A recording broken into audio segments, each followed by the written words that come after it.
ឆ្នាំនឹងគេសប្បាយមនុស្សច្រើនណាលេងហោឲ្យសប្បាយខ្លាំងអាយុកើតសេតតិចតិចបានហើយធៀមយើងអស់យើងរំបាត់រំមួយមួយរំច្បាស់ខ្មែរដូចយើងលើកស្ទួយសង្ក្រានឆ្នាំថ្មីតោះយើងមករំពួយរំបងពួយពួយអស់ដៃទៅហើយយើងរំពួយពួយអស់ដៃទៅអើយ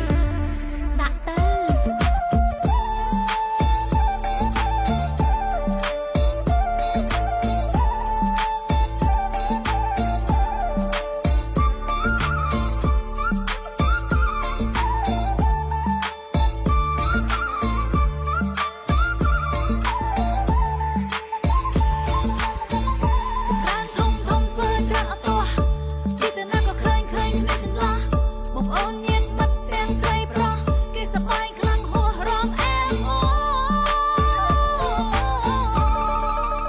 ឆ្នាំនេះឆ្នាំថ្មីញាតិមិត្តប្រុសស្រីតែលេងសង្ក្រាន្តហើ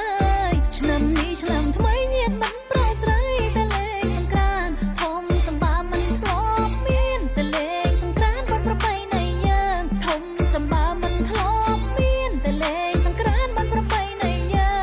ងសូមជូនពរញាតិមិត្តធ្វើដំណើរឆ្ងាយចិត្តមានសេរីសួស្តីហើយសូមជូនពរញាតិមិត្តធ្វើដំណើរឆ្ងាយចិត្តមានសេរីសួស្តីជូន